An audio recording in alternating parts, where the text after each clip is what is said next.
आया था, तुमने डाउट क्लास में पूछा था ना भाई अमन, कुछ दिन पहले नहीं बताया था तुम्हें ये?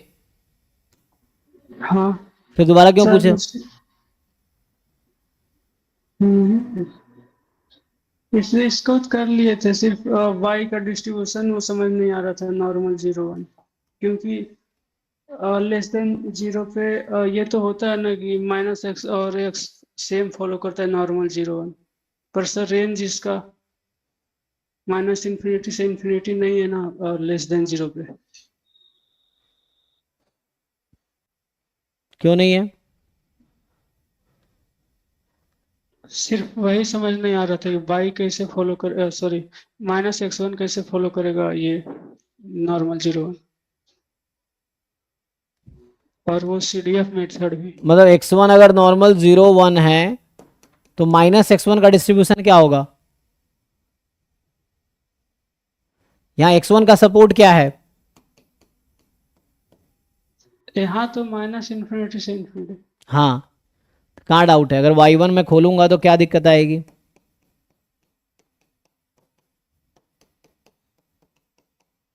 ये है, चलो मैं y1 ओपन करता हूँ, तो y1 है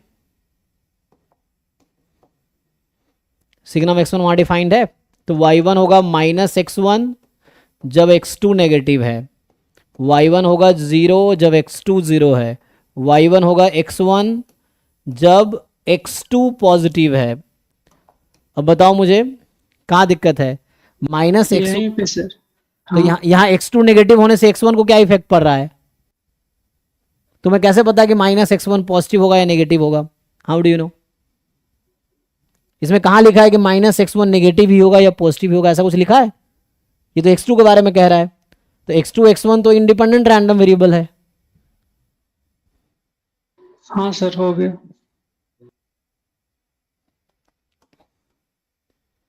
ये ऑलरेडी डाउट क्लास 2 3 बार मैं 2 3 डिफरेंट लोगों को बता चुका हूँ ऑलरेडी, फिर भी बाकी किसी का है तो मैं सॉल्व कर देता हूँ, कोई दिक्कत नहीं है।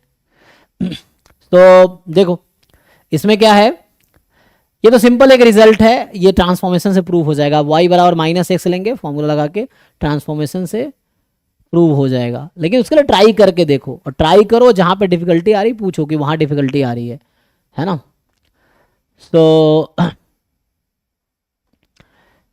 यहाँ पे मेनली क्या x1 x2 इंडिपेंडेंट नॉर्मल 0 1 है, और ये सिग्नम फंक्शन है। This you can write like this also, आप इसको mod x upon x when x is non zero, या u के टर्म में लिखना तो ऐसा लिख लो मॉड u अपॉन u।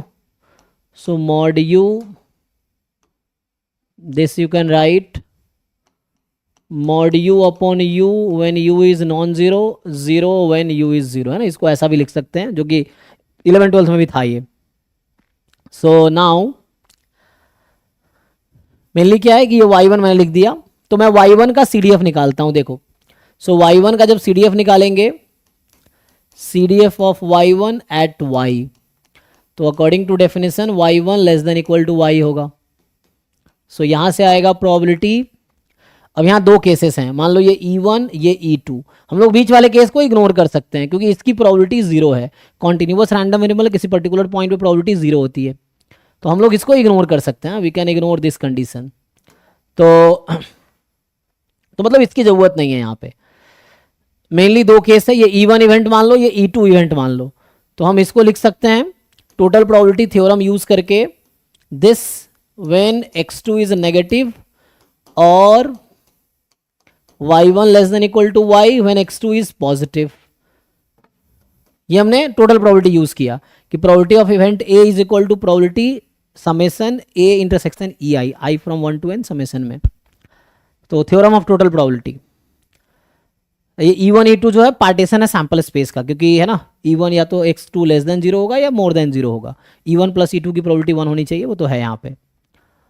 सो अब क्या है, अब इसको हम आगे सिंप्लीफाई करते हैं। तो देखो जब x2 नेगेटिव है, इंटरसेक्शन लेना है, तो जब x2 नेगेटिव है, तो y1 को -x1 रखना है। तो यहाँ से हम रखेंगे प्रोबेबिलिटी y1 को -x1 less than equal to y intersection x2 is negative, plus probability x2 positive है। अगर x2 पॉजिटिव है तो मुझे y1 को x1 रखना है, तो हम यहाँ y1 को x1 रखेंगे, यहाँ y1 को x1 रखेंगे, इंटरसेक्शन x2 इज पॉजिटिव, और मुझे शुरू में ही गिवन था कि x1 x2 इंडिपेंडेंट है, तो ये a इंटरसेक्शन b की probability of a into probability of b, because a and b are independent, तो ये यहाँ पे x1 x2 independent random variable है, तो इंटरसेक्शन को प्रोडक्ट में लिख सकते हैं बिकॉज दे आर इंडिपेंडेंट। तो ऐसा लिखेंगे, तो अभी हम y1 का CDF निकाल रहे हैं, सो ये आ जाएगा, और ये सिंपल है, x1 normal 0 1 minus x1 normal 0 1, तो माइनस x1 भी z है। अभी के लिए मैं बोल देता हूं कि अगर ये वाला z है तो ये भी z ही होगा, अगर है ना z इज मान लो x1 तो z is also minus x1। यहाँ इक्वल रैंडम वेरिएबल की बात नहीं हो रही है, आइडेंटिकली डिस्ट्रीब्यूटेड की बात हो रही है। Identically distributed and equal are two different things.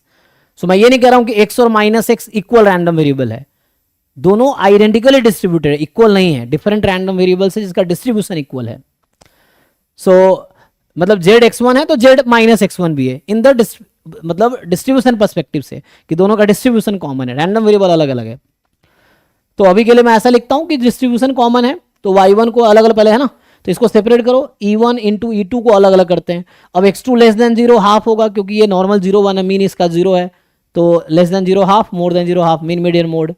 तो यहाँ पे मैं अगर सीधा सीधा लिखूंगा, देखो ध्यान क्या होगा, तो probability of this into probability of this, minus x1 जो है वो नॉर्मल 0 1 ही है, तो z लिख देता हूँ, तो ये हो जाएगा phi at y into probability of this half, plus यहाँ ब्रेक करोगे E1 प्रोबेबिलिटी मतलब a इंटरसेक्शन b, तो इसकी अब x1 भी नॉर्मल 0 1 है, तो नॉर्मल 0 1 का CDF क्या होता है, कैपिटल फाई जो नोटेशन हम यूज करते हैं, एट y और x2 मोर देन 0, तो लेस देन 0 मोर देन 0 दोनों हाफ हाफ होता है, तो ये आपका हाफ आ गया।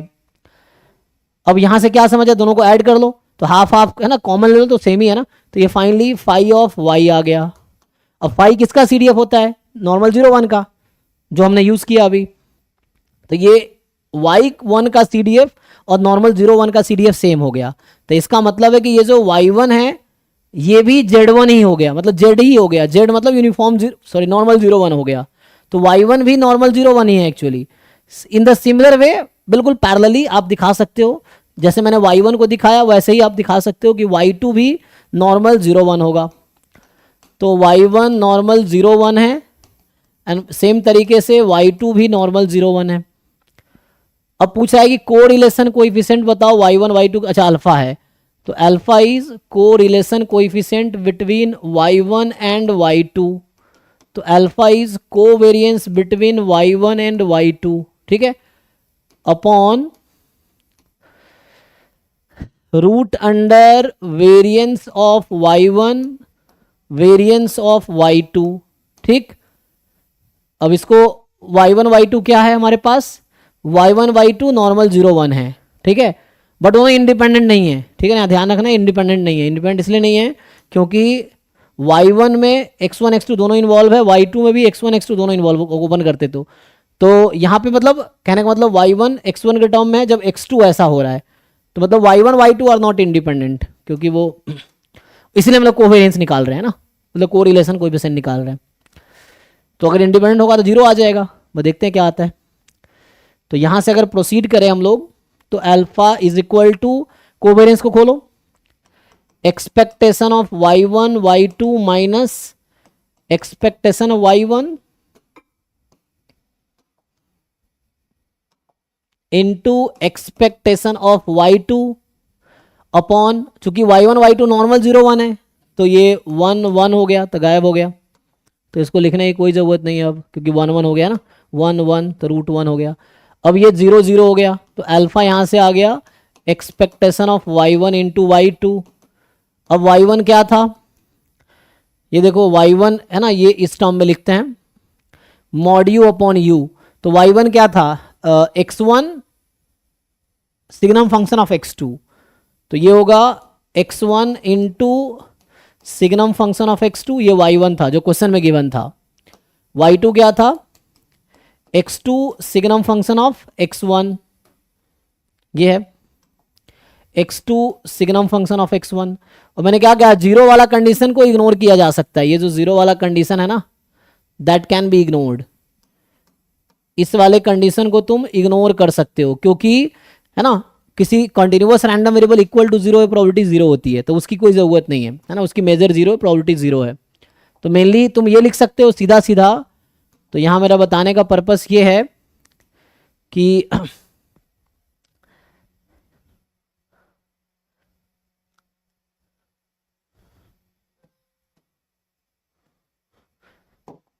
यहां जो लिख रखा है ना y1 क्या था, x1 signum function of x2, तो इसको मैं लिख सकता हूं x1 और सिग्नम फंक्शन ऑफ x2 को लिख सकते हैं मॉड x2 अपॉन x2।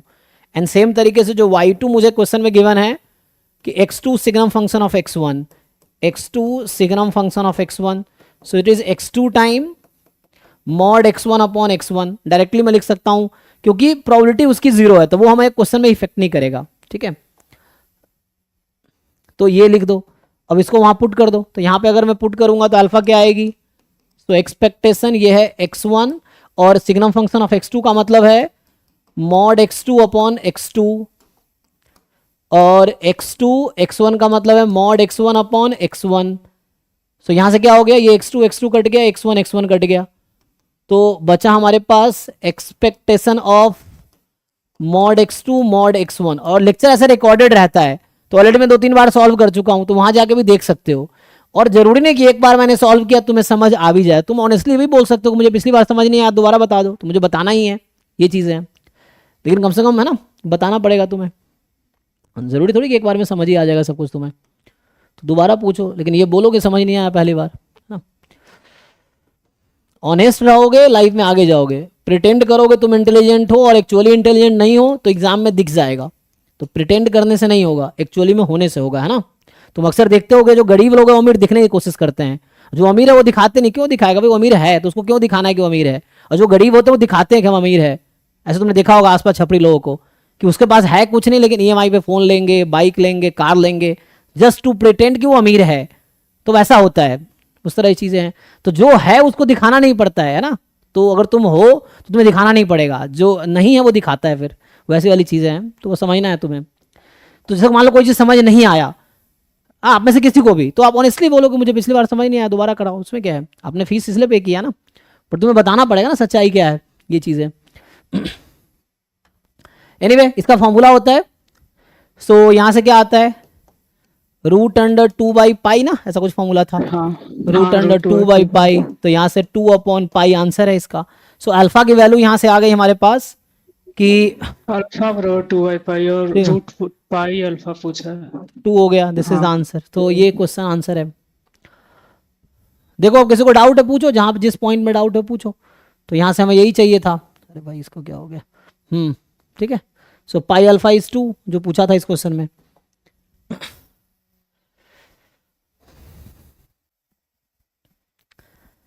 ठीक है भाई, और कोई क्वेश्चन बचा है 1 to 60 में 2021 के पेपर में? सारे हो गए है ना। देखो तुम पहले हेल्प ले सकते हो, जैसे मैंने पहले ही तुम्हें बहुत सारे सभी लोगों को प्रोवाइड कर रखा रिसोर्सेस कि पिछले साल के रिकॉर्डेड लेक्चर्स हैं, PYQ के भी पिछले साल भी हमने 2005 से 23 तक डिस्कस किया था, 24 का एग्जाम ही था, तो 24 का भी डिस्कस हो गया, तो वो हो गया। तुम्हारे पास ऑलरेडी सॉल्यूशन है, तुम पहले उन वीडियो का हेल्प ले सकते हो जो ऑलरेडी तुम्हारे पास है, या मैंने रिटर्न सॉल्यूशन भी ग्रुप में भेजा था, हैंड रिटन वाला 5 से 24 का, 5 से 18 वाली बुक थी, और फिर 19, 20, 21, 22, 23 का, आपको 24 का भी रिटर्न सॉल्यूशन मिला है। तो वहां से पहले हेल्प ले लो, स्टिल अगर प्रॉब्लम है तो यहाँ पूछो। तो ये चीज़ है, इससे जल्दी कंप्लीट हो जाएगा। तो पिछले साल के रिकॉर्डेड लेक्चर है वहां से देखो, बुक तुम्हारे पास सॉल्यूशन है वहां से देखो, ग्रुप में कोई हेल्प करता है ठीक है, नहीं तो यहाँ लाइव तो मैं ले ही रहा हूँ, लाइव से ले रहा हूँ तो हमारी प्रॉब्लम जो बची है वो सॉल्व हो जाए, है ना। ये है। तो इसका मतलब है कि सारे क्वेश्चन तुम लोगों ने कर लिया, खुद से बैठ के 3 घंटे बैठ के सॉल्व करो, और सारे क्वेश्चन तुमसे सॉल्व होने चाहिए, है ना। इसलिए रिपीटेडली क्यों बोलते हैं सॉल्व करो, ताकि एक बार में मान लो रियलाइज नहीं हुआ, दूसरी बार में तुम्हें रियलाइज होगा कि तुम्हें किन टॉपिक्स में दिक्कत है या किन क्वेश्चंस में दिक्कत है, तो उसको फिर से सॉल्व करके देख लो। नेक्स्ट टाइम तुम उन्हीं क्वेश्चनों को सॉल्व करो जो डिफिकल्ट था, ऐसे भी कर सकते हो, नहीं तो पूरा पेपर फिर से सॉल्व करो, कोई दिक्कत नहीं है। एटलीस्ट सारे क्वेश्चन के थ्रू हमारा कॉन्सेप्ट रिवाइज हो जाता है ना, कहाँ क्या कॉन्सेप्ट यूज हो रहा है। एनीवे अगर ये कंप्लीट हो गया 2021 का, तो नेक्स्ट कल 2020 का पेपर देखेंगे। कल तो दिवाली है, शायद छुट्टी रहेगी, तो परसों है ना क्लास जो होगी वो हम लोग 2020, अभी तक 21, 22, 23, 24 ये 4 पेपर का डिस्कशन हुआ है। नेक्स्ट क्लास में मतलब परसों क्लास होगी अब, तो परसों जो क्लास रहेगी वो आपका 2020 का सॉल्व करके आओ। तुम पूरा पेपर सॉल्व करो ना, 5 से 24 तक का सॉल्व करो, अपने पास नोटबुक रखो, जब डाउट पूछो नोटबुक रखो और सॉल्व करके ट्राई करो, जहां तक पहुंच पाते हो वहां तक पहुंचो, फिर देखो कहां पे प्रॉब्लम है, फिर वो यहाँ डिस्कस करोगे इस पॉइंट में प्रॉब्लम है, ठीक है। चलो फिर अभी यहीं स्टॉप करते हैं। Thank you and happy Diwali आप लोगों को, मिलते हैं परसों मिलेंगे, है ना, ठीक।